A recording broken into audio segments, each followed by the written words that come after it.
Om Namo Bhagavate Vasudevaya. Om Namo Bhagavate Vasudevaya. Om Namo Bhagavate Vasudevaya. Narayanam Namaskritya Naram Chaiva Narottamam Devim Saraswatim Vyasam Tato Jayam Udire Srinvatam Swakatha Krishna Punya Shravana Kirtana Hridayantastoye Patrani Vadanoti Suhitsata Nashtaprayeshu Bhatreshu Nityam Bhagavata Sevaya Bhagavati Uttam Shlokir Bhaktir Bhavati Nashtaki. Reading from Srimad Bhagavatam, Canto 4, Chapter 12, Verse 10. Verse 10. Athaya jata yagyesham katubhir bhuri dakshine dravya kriya devatanam karma karma phala pradam. Synonyms. Atha, thereafter. Ayajata, he worshipped. Yagya Isham, the master of sacrifices. Katubhi, by sacrificial ceremonies. Bhuri, great. Dakshina, by charities. Dravya Kriya Devatanam, of sacrifices including various paraphernalia, activities and demigods. Karma, the objective. Karma phala, the results of activities. Pradam, who awards. Translation and purport by His Divine Grace Srila Prabhupada ki jai. As long as he remained at home, Dhruva Maharaj performed many great ceremonial sacrifices in order to please the enjoyer of all sacrifices, the Supreme Personality of Godhead. Prescribed ceremonial sacrifices are specially meant to please Lord Vishnu, who is the objective of all such sacrifices and who awards the resultant benedictions. Purport. In Bhagavad Gita 3.9 it is said, Yagyarthat karmano anyatra loko ayam karma bandhana. One should act or work only in order to please the Supreme Lord. Otherwise, one becomes entangled in the resultant reactions. According to the 4 divisions of Varna and Ashrama, Kshatriyas and Vaishyas are especially advised to perform great ceremonial sacrifices and to distribute their accumulated money very liberally. Dhruva Maharaj, as a king and ideal Kshatriya, performed many such sacrifices, giving very liberally in charity. Kshatriyas and Vaishyas are supposed to earn their money and accumulate great riches. Sometimes they do it by acting sinfully. Kshatriyas are meant to rule over a country. Dhruva Maharaj, for example, in the course of ruling, had to fight and kill many yakshas. Such action is necessary for Kshatriyas. A Kshatriya should not be a coward and should not be non-violent. To rule over the country, he has to act violently. Kshatriyas and Vaishyas are therefore specially advised to give in charity at least 50% of their accumulated wealth. In Bhagavad Gita, it is recommended that even though one enters the renounced order of life, he still cannot give up the performance of yajna, dana and tapasya. They are never to be given up. Tapasya is meant for the renounced order of life. Those who are retired from worldly activities should perform tapasya, penances and austerities. Those who are in the material world, the Kshatriyas and Vaishyas, must give charity. Brahmacharis in the beginning of their lives should perform different kinds of yajnas. Dhruva Maharaj, as an ideal king, practically emptied his treasury by giving charity. A king is not meant simply to realize taxes from the citizens and accumulate wealth to spend in sense gratification. World monarchy has failed ever since kings began to satisfy their personal senses with the taxes accumulated from the citizens. Of course, whether the system is monarchy or democracy, the same corruption is still going on.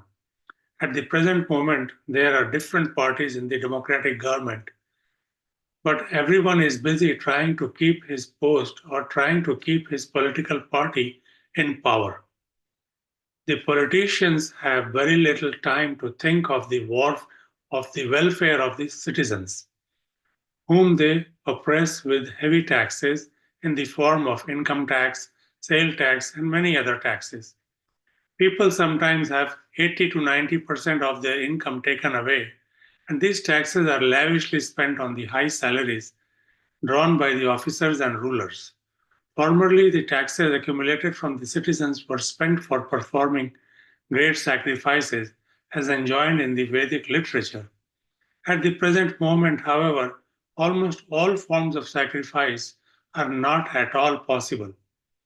Therefore, it is recommended in the Shastras that people should perform Sankirtan Yajna. Any householder, regardless of his position, can perform this Sankirtan Yajna without expenditure. All the family members can sit down together and simply clap their hands and chant the Hare Krishna Maha Mantra. Somehow or other, everyone can manage to perform such a yajna and distribute prasad to the people in general. That is quite sufficient for the age of Kali. The Krishna consciousness movement is based on this principle. Chant the Hare Krishna mantra at every moment as much as possible, both inside and outside of the temple, and as far as possible, distribute prasad. This process can be accelerated with the cooperation of state administrators and those who are producing the country's wealth. Simply by liberal distribution of prasad and sankirtan, the whole world can become peaceful and prosperous. Generally, in all the material sacrifices recommended in the Vedic literature, there are offerings to the demigods. This demigod worship is specially meant for less intelligent men. Actually, the result of such sacrifices goes to the Supreme Personality of Godhead, Narayan. Lord Krishna says in Bhagavad Gita 5.29, Bhoktaram Yajna Tapasam. He is actually the enjoyer of all sacrifices. His name, therefore, is Yajna Purusha. Although Dhruva Maharaj was a great devotee and had nothing to do with these sacrifices, to set an example to his people, he performed many sacrifices and gave all his wealth in charity.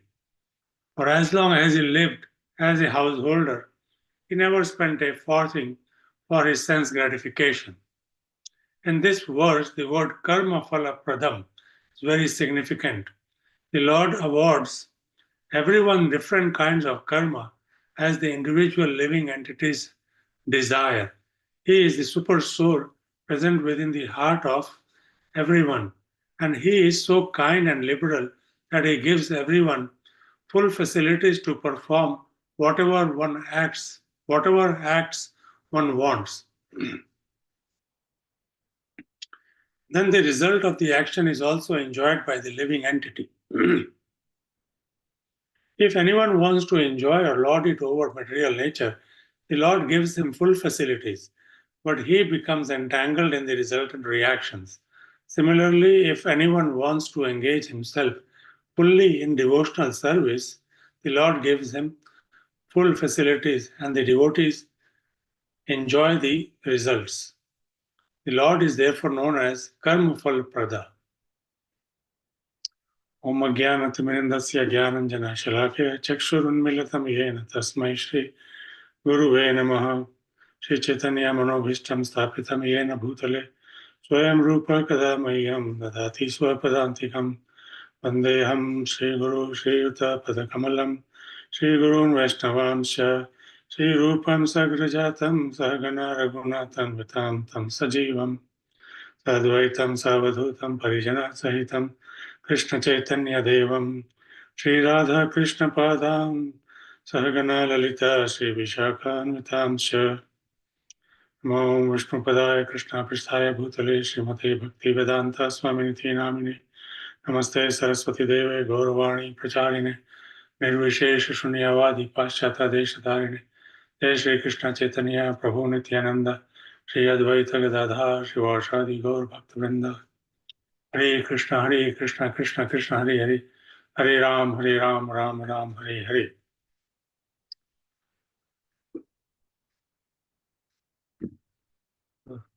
So we are discussing here this chapter where Dhruva Maharaj, having given up on the war against the Yakshas, and after listening to Kuvera and other personalities, his anger has subsided and he has given up the war, the killing attitude. So, and thereafter he ruled, and we know from Srimad Bhagavatam that there were mostly all peaceful times thereafter. He ruled according to the principles, strict principles, guided by the Brahmanas, exalted Brahmanas, conducted many sacrifices, and which is appropriate for that age, that yuga, yagya, and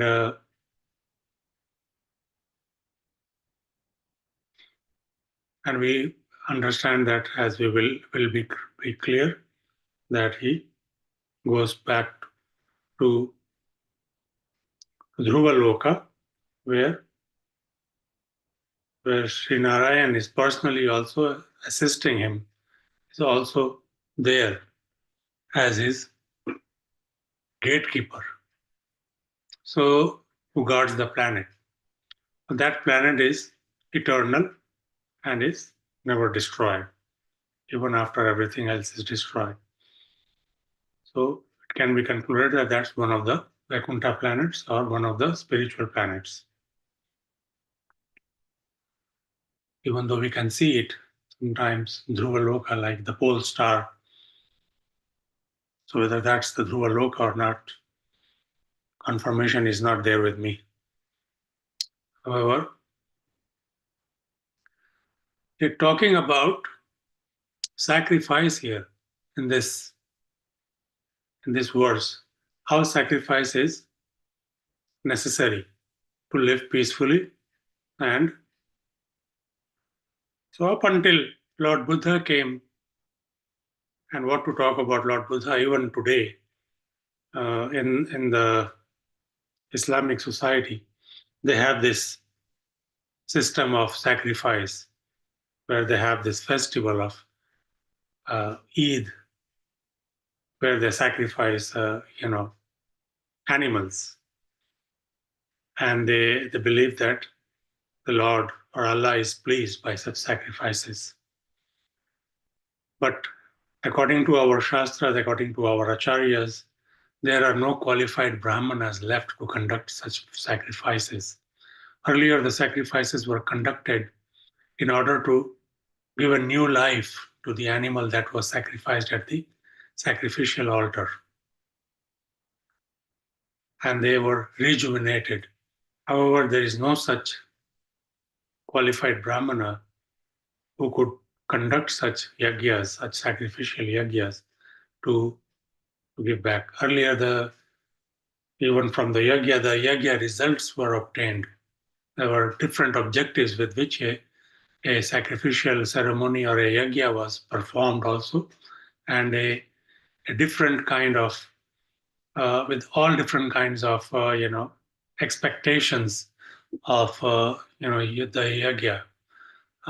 Somebody were performing putra kamesti yagya, Say, for example, Dashrath Maharaj performed that yajna in order to have children, and he was duly presented with the result of the yajna which he gave to his queens, and as a result, he got 4 sons: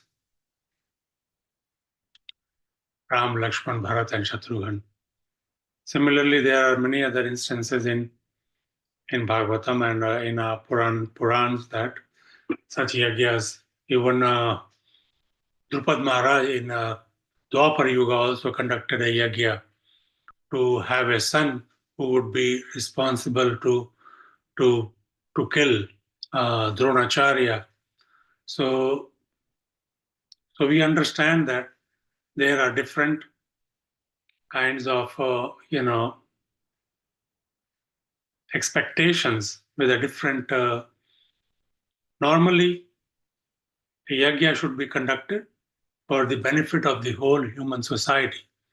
Not to mention just the human society, but the whole society in general, including all the living entities. So peace will prevail. But wherever we see very few instances of situations in the world today, or in the past also from the Puranas, we see that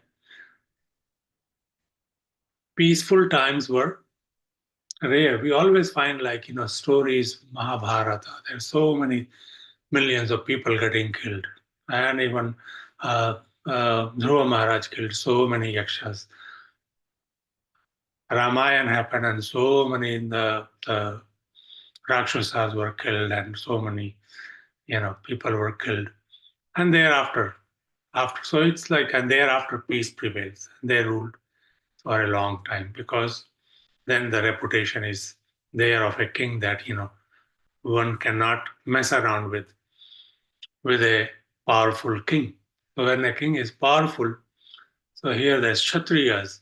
A powerful Kshatriya sometimes has to use violence in order to have peace in general for the innocent people. But sometimes when violence is used or war is waged, innocent people are also killed. So one has to be careful. In today's time, there are no rules and regulations regarding warfare. It goes on day, night. No rules are set, and targets are set to destroy, and anybody is in the path of the target, and the path is also eliminated.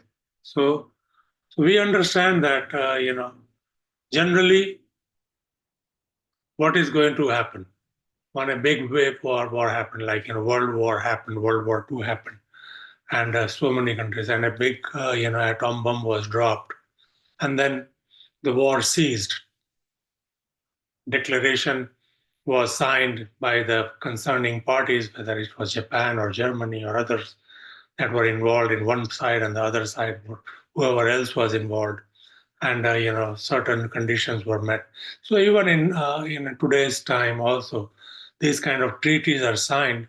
So then again, slowly, some very ambitious personalities come up who want to again start to think I am very powerful, I can do this, I have this weapon, I have that weapon, and then they masquerade around as you become subservient to us, other nations become subservient to me, and that's the result what is going on currently also, between Ukraine and Russia, and between Israel and Iran, and other countries who are waging wars against each other, and everybody is tending to think if we have the weaponry, and and the other party must acknowledge our supremacy. So that's how things are all there. But for our purposes, everybody wants peace. And Dhruva Maharaj, after he gave up violence, he conducted all those sacrifices for peace to prevail. We have from history also Ashoka, the great king. The more the people you kill, the greater you become sometimes. He also killed so many people in this war, in Kalinga war. And thereafter, he accepted Buddhism and allowed peace to prevail. So it is something like history repeats itself, and we are all taken into this whirlwind uh, of so-called, the